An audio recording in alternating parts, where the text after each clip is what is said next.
Hi, it's me again with Corel Draw Tips and Tricks. And a couple of weeks ago, I showed this picture where I made a case to hold glasses. And this is a smaller one, and this is a larger one. You can't really tell it. But you could hold anything. And I had so many people ask me how to do it. And now I have a program by Laser Jumpstart that would help you draw this quite a bit. But I thought I'd show how you could do it just inside Corel. And this is going to be a multiple part series on this box with a curved lid and finger joints. So to get started, just make it whatever size you want. Make a rectangle, and we're going to make this thing 5 inches tall by 2.5 inches wide. And you got to keep in mind when you're doing this that your tabs, particularly on this side, are going to go on the inside, so you're going to lose 1/8 of an inch. So it ended up being just a little over 2 inches thick. Then with your ratio button unlocked, I'll tell you what, let's make it easier. We'll make this 2 inches. With your ratio button locked, put that at 1 inch, and we're doing the top, and you get a perfect curve. Now, before you do anything else, take an indexing line and put it about on that node for this curve. That's pretty important for later. We're going to change our nudge distance to 2 inches. Now we need to start on our notches, which are going to be these notches right here in the side, on the front and the back. And like I stated, this will be a two-part or multiple part tutorial. Then take a rectangle and make it 0.13 wide. That's the thickness of your plywood. Plywood is really 1.25. And we're going to make our joints 0.25 long. So we've got a joint. I'll tell you what, let's make them 0.3. Then just take the thing and place it anywhere below this dotted line. And if you have snap to object, grab that corner and it will snap to there. Now we've got it at 0.3, so we're going to change our nudge factor to 0.5, just for saying, just see if it works. We're going to Control D and we're going to hit the arrow key down one time. That's really not far enough. Let's go 0.6. Grab our one and move it down. I'm grabbing both of them. Tell you what, I'm just going to start over. Make a duplicate, Control D, and nudge it down. Control D, Control D, Control D, Control D. That's pretty good. You can actually make your joints a little bit thicker. And for the video, I'm going to let that go. You'd maybe want to get to the bottom a little bit better. And you could do that a number of ways.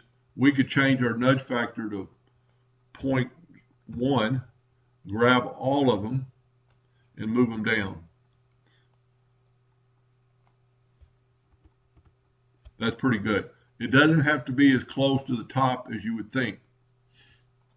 Now what I would do automatically right now is Control D and make a duplicate and move it out of the way. I'm going to change my nudge factor back to 2 inches. I'm going to delete this one. It's not that important, but you would want to nudge it over. Control D and 2 inches over. Well, that wasn't quite enough. Now, take your virtual segment delete key and delete these lines. Now, what you're going to have is a bunch of broken lines.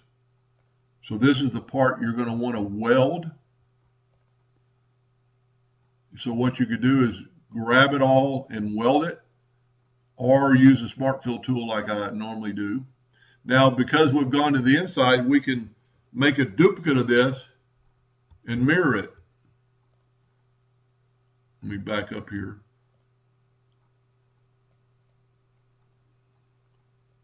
I want to make sure I don't have a duplicate of everything. I want a duplicate of everything. So Control D, and I'm going to mirror it. That's going to put our notches on the other side. So now, instead of using the weld tool, I'm going to use the smart fill tool and fill that in. And then I'm going to nudge it over 2 inches. Left click on no fill, right click hairline. That part is already done.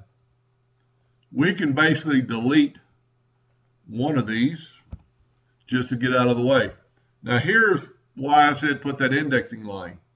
Tell you what, let's make another duplicate of this, Control D and move it over. I didn't get the whole thing. Control D and move it over, just in case. And we're going to take our virtual segment delete key and delete all these lines, because this is what we need. Go up to Windows, Dockers, Object Properties, and right here, click on that line, and it's going to tell you that that line is, I'm going to have to write it down for later reference, 3.140. We're going to just call it 3.14. That's going to be an important measurement. Now we're going to take our parallel dimension tool and we're going to measure from there to there. And we've got 4 inches tall. That's a good, easy number to remember. That's just by chance. We'll delete that, and we're going to make a rectangle 4 inches, and you could actually do that. We're going to make it 4 inches tall by however long you want the box. We're going to make the box 5 inches long. Zoom in here, grab your rectangle, and move it to that, have it snap to that node. This is going to be the back side of this box. Now, we definitely want a duplicate of this. Control D, and let's just get it out of the way quite a bit. Now, take your virtual segment delete key, and now we're going to make the male of this. And this is going to be the back. We're not going to do the front yet. Now I want to use the smart fill tool to fill that in. And now we're going to move it over, and we're going to left click, right click. So we've already got 2 pieces of the box made. It was that simple. Now in further videos, I'm going to show how to make these joints tighter. Let's do this. And if grab that X right there and have it, I'm moving around a little bit or something. Have it snap to that corner. You can see our lines are basically right on top of each other. We're going to need to change that later. So I'm going to change my nudge factor to just about 1 inch now. I'm going to take my back piece and I'm going to move it over. Now, if you remember, this curve is 3.4 inches long. So we need to draw a box on top of that, get our rectangle tool, make our rectangle 5 inches for the length, and make it 3.140. Didn't have to put the 0 in there. That's the side of our living hinge. Whoop. Grab the pick tool, grab this box and put it right there on that node. We're going to keep our indexing line there, but we're going to get rid of the line that's between it. So now this is one piece if we fill it in with the smart fill tool. All right, this is the end of part 1. Please stay tuned for part 2, and we'll make the living hinge. Hope that helped a little bit. Thank you for watching.